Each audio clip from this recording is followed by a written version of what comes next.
GMRC 5, Quarter 3, Week 1. Pagkalinga sa kapwa.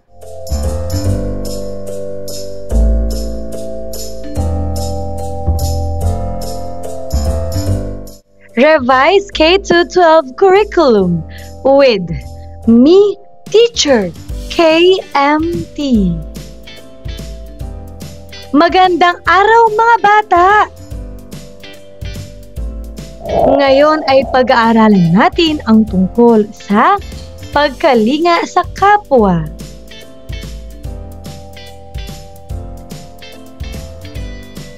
Mga layunin. Una, nakapagpapahayag ng iba't ibang paraan ng pagkalinga sa kapwa. Naipaliliwanag na ang pagkalinga sa kapwa ay bahagi ng sariling tungkulin na tumulong bilang pagbibigay halaga sa buhay ayon sa kakayahan. At pangatlo, nailalapat ang mga kilos ng pagkalinga sa kapwa ng may pagsasaalang-alang sa kaangkupan ng sitwasyon.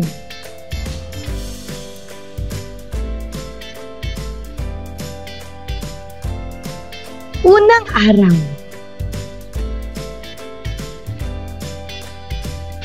Maikling balik-aral.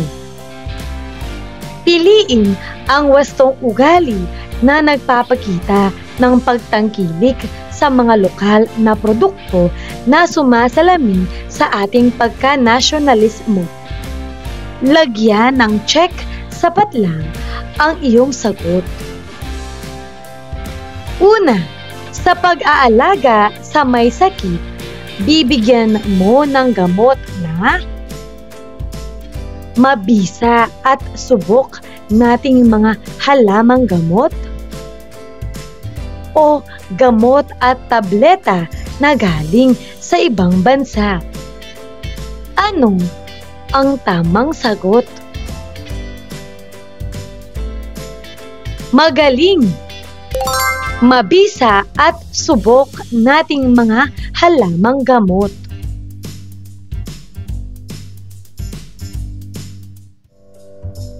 Pangalawa, magre-regalo ka ng tungkod upang pang-alalay sa mga nakatatanda.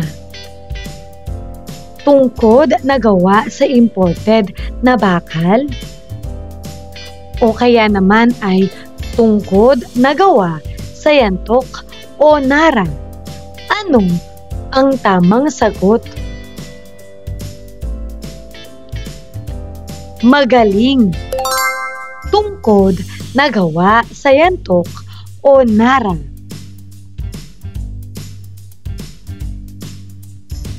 Pangatlo, tutulungan mong magluto ang isang taong may kapansanan ng sinigang, adobo, menudo, at kaldereta. O kaya naman ay pizza, takoyaki at filet mignon. Ano ang tamang sagot?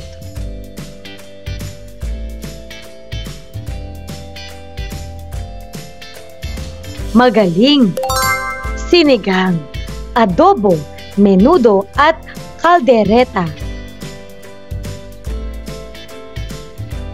Pang-apat, ipapasyal ang mga taong may natatanging kondisyon sa palaruang bayan o barangay, Tom's World, Quantum, o sa time zone. Ano ang tamang sagot? Magaling, palaruang bayan o barangay.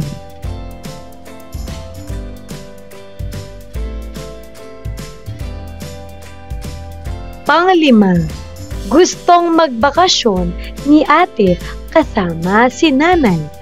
Imumungkahi mong mag-Disneyland sa Tokyo, Japan. Magbisita sa mga probinsya sa Pilipinas. Ano ang tamang sagot?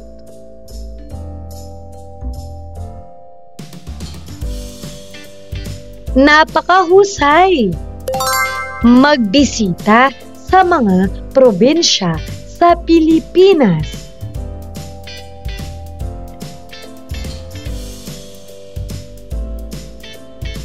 Paglinang sa kahalagahan sa pagkatuto sa aralin. Gagabayin ka ng iyong guro para sa gawaing ito.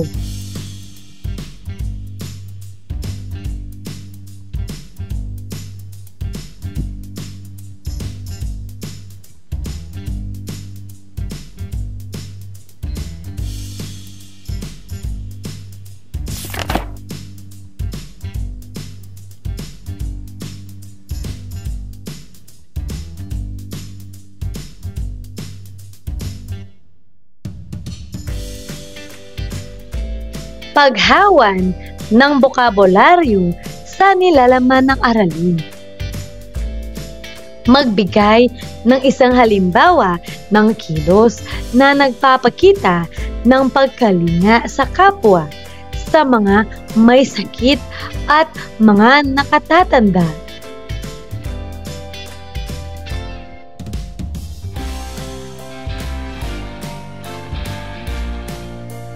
Ikalawang araw. Unang aralin, malusog na pamumuhay at kagalingan ng lahat.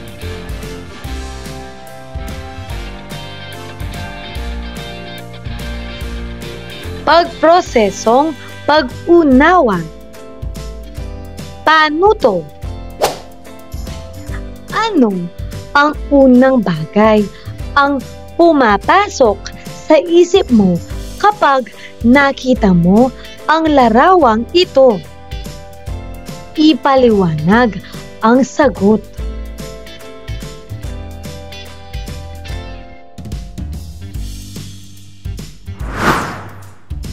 Narito ang pwedeng maging sagot. Ito ay kalusugan o tibok ng puso. Dahil ang larawan ay nagpapakita ng linya ng tibok ng puso na karaniwang ginagamit sa ospital o health check-up. Ipinapakita nito ang kahalagahan ng pangangalaga sa ating kalusugan upang maging malusog at magtaglay ng maayos na pamumuhay.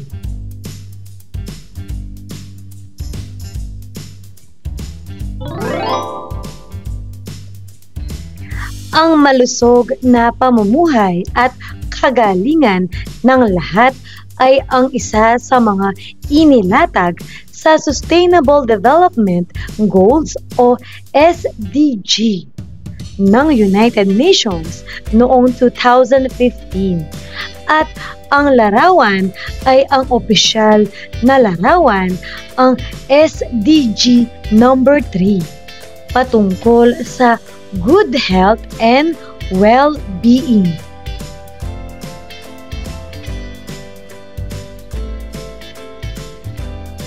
Ang opisyal na tema nito ay upang matiyak ang malusog na buhay at itaguyod ang maayos na buhay para sa lahat at sa lahat ng edad.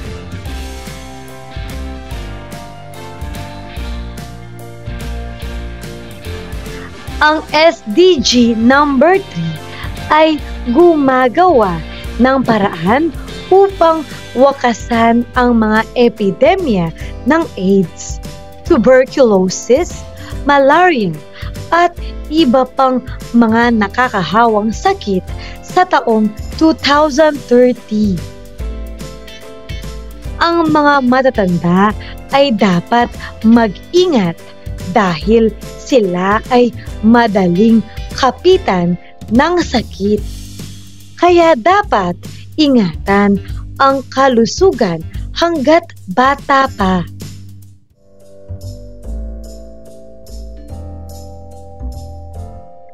Pinatnubayang pagsasanay.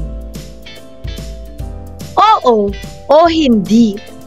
Suriin at sabihin kung ang sumusunod na mga gawi ay makakatulong sa paggamit ng SDG number 3. Lagyan ng thumbs up o thumbs down ang angkop na emosyon.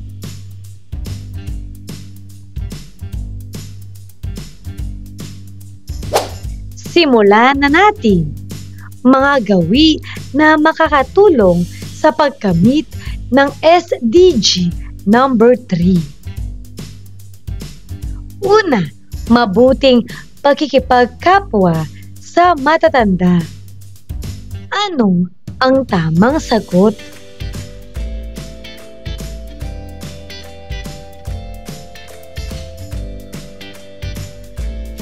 Mahusay! Thumbs up!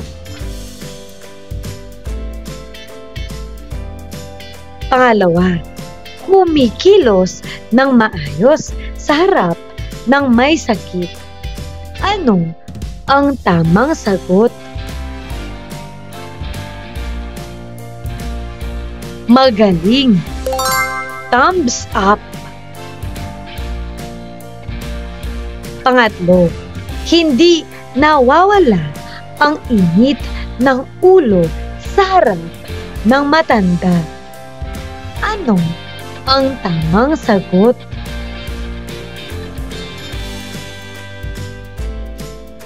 Magaling! Thumbs down!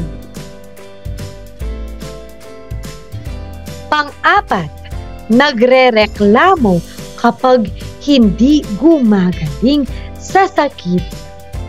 Ano ang tamang sagot? Mahusay! Thumbs down! Panglima, may magandang pagdidisiplina sa sarili. Ano ang tamang sagot?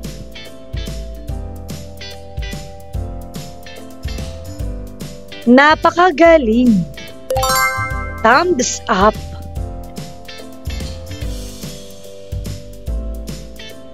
Pang-anim, handang lumahok at tumulong ng kawang gawa.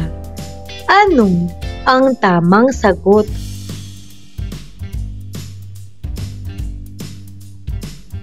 Magaling! Thumbs up! Pang-pito, wastong pagsasalita at pakikitungo sa matanda. Ano ang tamang sagot?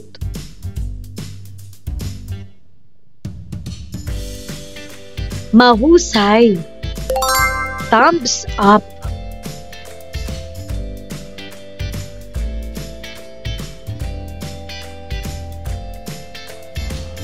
Pang-walo, natutulog sa klase dahil matanda na ang guro. Ano ang tamang sagot?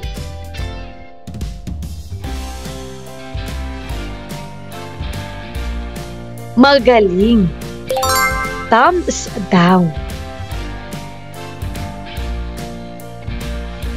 Pang-siyam, gumagamit ng naangkop na pananalita. Ano ang tamang sagot?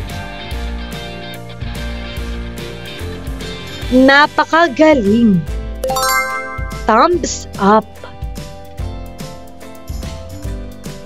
At pang-sampu, nakikipag-away sa labas ng klase ang mas matandang kamag-aral. Ano ang tamang sagot? Napakahusay! thumbs down.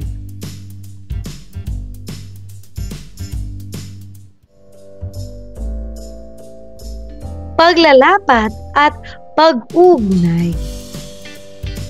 Payo ko, kaibigan ko. Anong payong pangkalusugan ang iyong sasabihin sa matalik na kaibigan mo kapag nakikita mong ganito ang ginagawa nila? Markahang ang pagsasanay ayon sa rubrik na nakapaloob.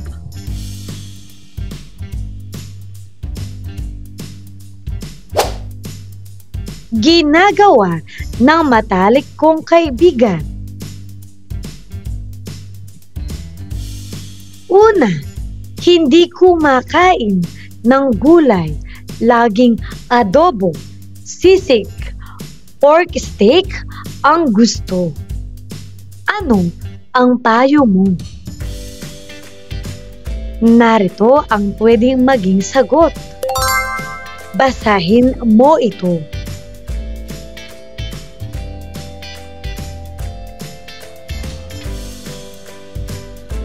Pangalawa, mas madaming iniinom na tubig at hindi soft drinks at kape. Ano ang iyong payo?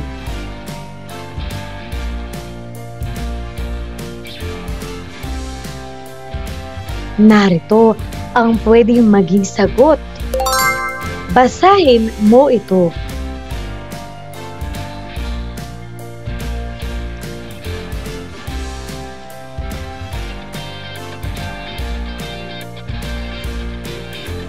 Pangatlo, nagpapahinga at natutulog ng 8 oras sa gabi.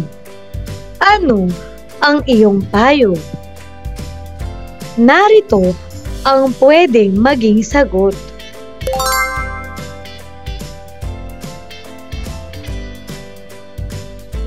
Pang-apat, puro laro sa cellphone ang inaatupag mula umaga hanggang sa gabi. Ano ang iyong payo? Narito ang pwedeng maging sagot. Basahin mo ito.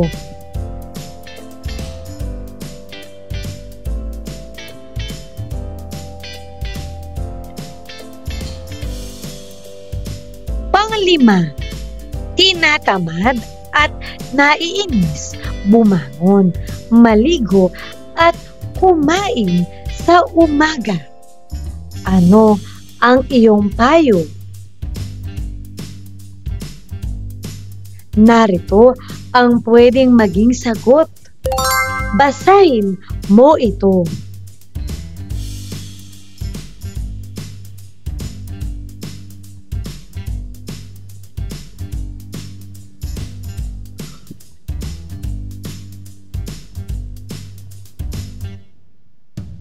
Narito ang panggrupong rubrics sa pagsusuri.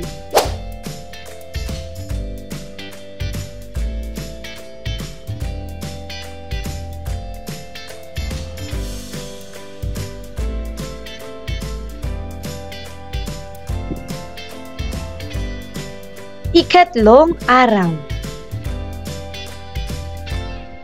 Ikalawang aralin. Kahalagahan ng pagkalinga sa kapwa.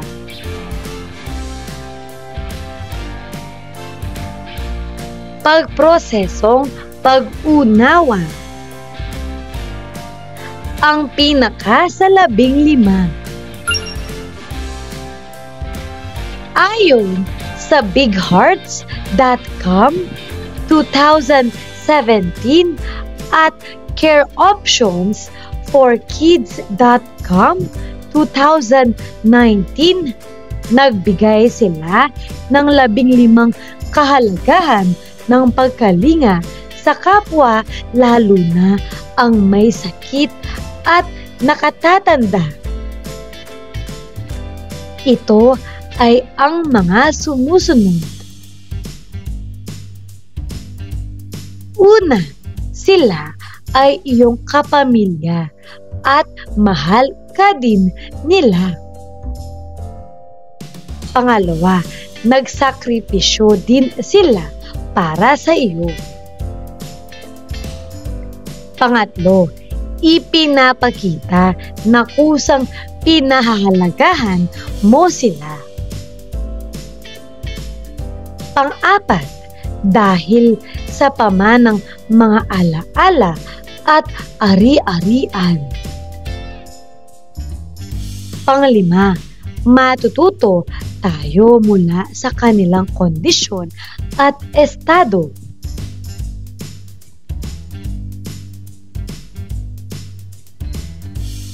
Pang-anim, isali palagi upang may pakikilahok silang mararamdaman. Pang-pito, ipakita ang kanilang kahalagahan sa lipunan. Pang-walo, iparamdam na may layunin pa sila sa buhay. Pang-siyam, pakiramdam nila ay malapit na ang katapusan. Pang-sampu, ang pagkalinga at malasakit ay tama at wastong gawain.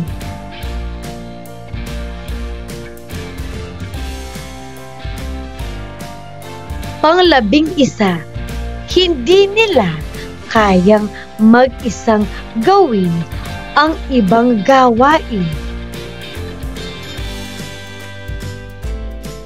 Pang-12, masayang ipagdiwang ang kanilang natapos na gawain. Pang-13, ang pagkalinga at malasakit ay pakikipag-ugnayan sa kanila. Pang-14, upang pagaanin ang kanilang damdamin. At pang-15, may moral na obligasyon tayong tulungan sila.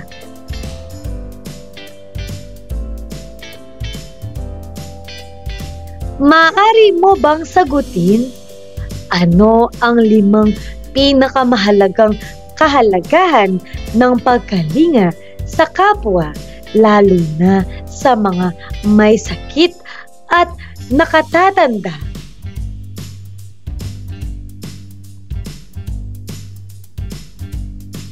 Pinatnubayang pagsasanay. Oo o hindi. Suriin at sabihin kung ang sumusunod ay nagpapakita ng pagkalinga sa may sakit at nakatatanda. Isulat sapat lang ang oo kung nagpapakita at isulat ang hindi kung hindi nagpapakita. Una, binibilhan ng pasalubong at gamot pagka-uwi. Oo o hindi. Ito ay oo. Pangalawa, bumibigat ang damdamin kapag tinutulungan sila. Ito ba ay oo o hindi?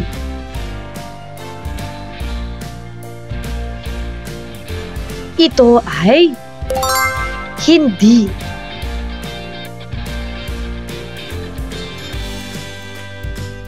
Pangatlo, ginagawa silang dahilan para lumiban sa klase at maglaro. Oo o hindi. Ito ay hindi.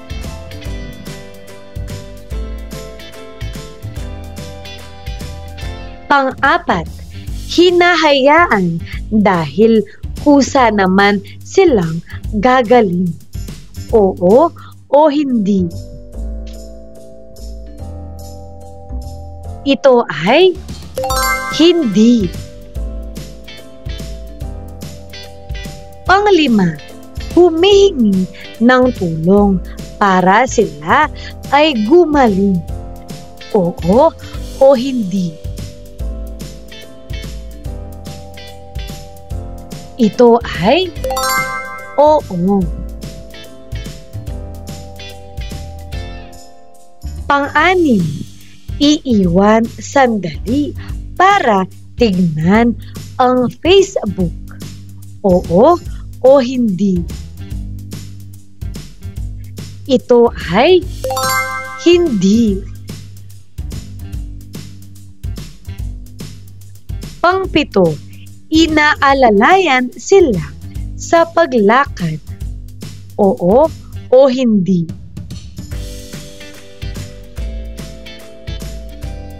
Ito ay oo.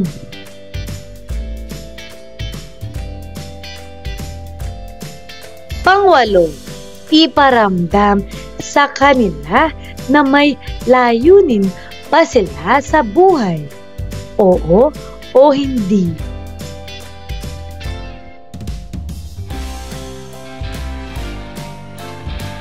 Ito ay oo.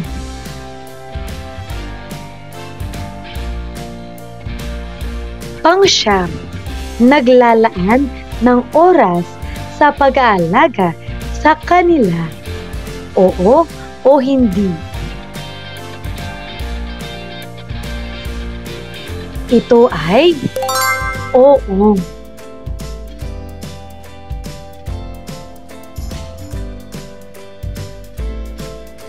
Pang-sampu, sinasamahan sila palagi.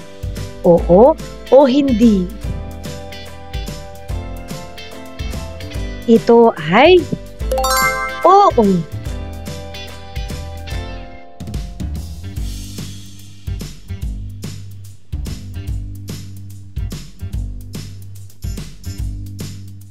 Paglalapat at pag-ugnay. Gagabayin ka ng iyong po para sa gawaing ito.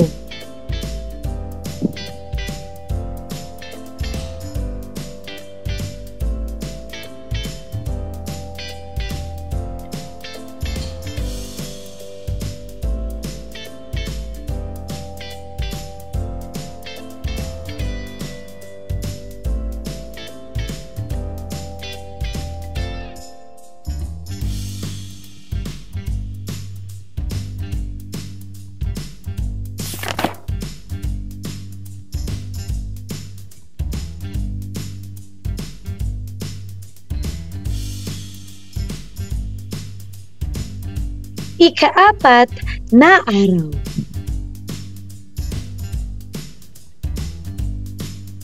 Pabaong pagkatuto. Tama, mali, dahilan o TMD. Sabihin ang tama kung ikaw ay sumasang-ayon o mali kung hindi sumasang-ayon kung ang sumusunod ay mga kilos na nagpapakita ng pagkalinga at pagmamalasakit sa mga may sakit at ang mga nakatatanda. Isulat ang dahilan kung bakit ito ang iyong sagot.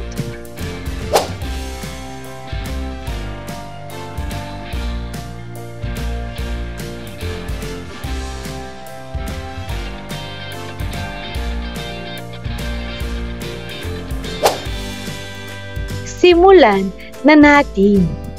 Mga kilos na nagpapakita ng pagkalinga at pagmamalasakit sa mga may sakit at mga nakatatanda. Una, kapag sinabi nila na pabayaan mo akong mag-isa, umalis ka ng bahay at iwan silang mag-isa. Ito ba ay thumbs up o thumbs down? At ano ang iyong dahilan? Magaling, ito ay thumbs down. Narito ang pwedeng maging dahilan. Basahin mo ito.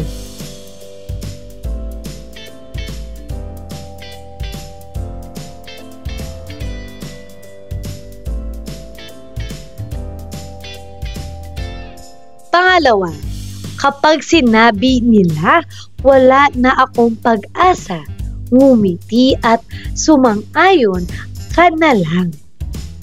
Ano ang tamang sagot? Magaling! Ito ay thumbs down. Narito ang pwedeng maging dahilan. Basahin mo ito.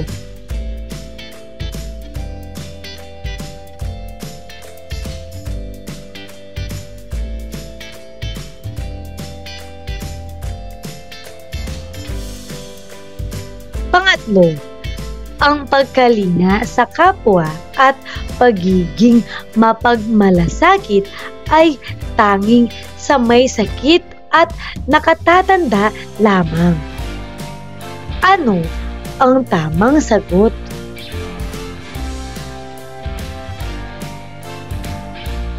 Magaling!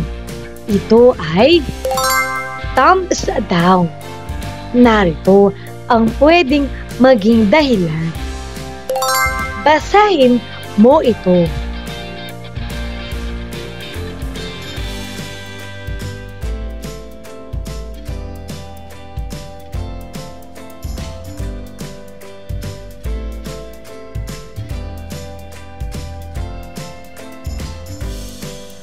Pang-apat, kapag mamumuhay ka sa tamang pagkain, sapat na ehersisyo at positibong emosyon, hindi ka magkakasakit at tatanda. Ano ang tamang sagot? Napakahusay! Ito ay thumbs down. Narito ang pwedeng maging dahilan. Basahin mo ito.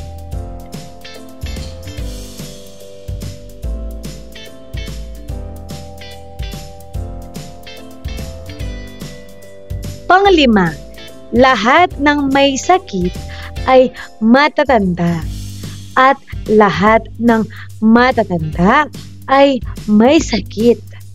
Ano ang tamang sagot? Mahusay! Ito ay thumbs down.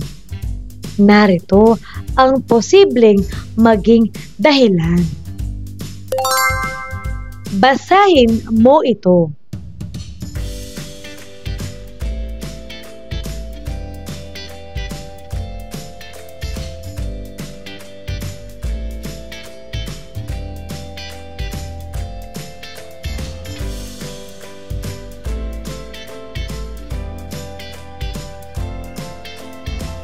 Pagninilay sa pagkatuto.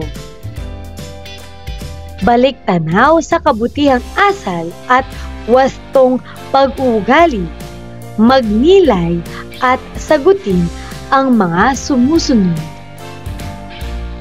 Una, bilang mag-aaral na may kabutihang asal. Ano pang kabutihang asal ang iyong natutuhan sa aralin ito?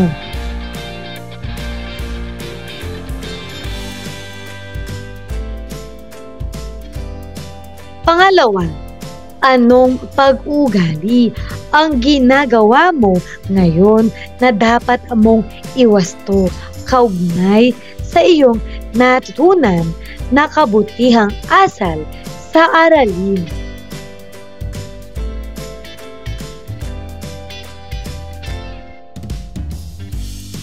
Pagsusulit.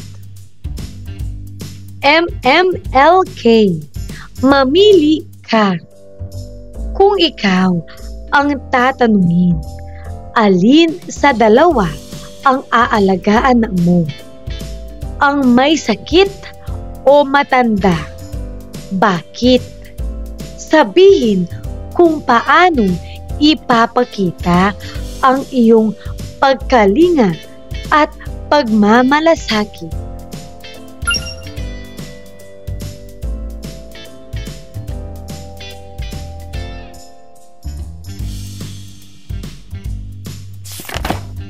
Narito ang rubrics ng pagmamarka ng iyong sagot.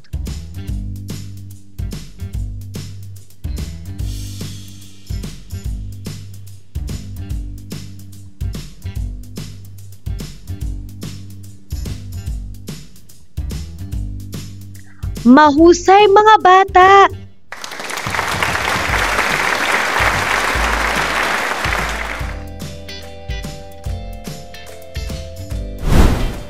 Ano ang mga natutuhan mo sa araw na ito?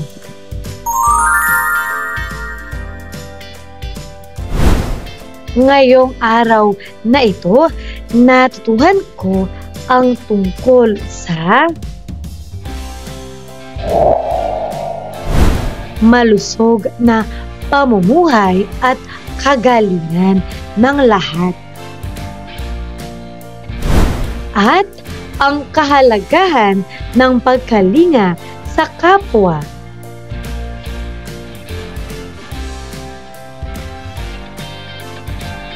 Maraming salamat sa pakikinig mga bata.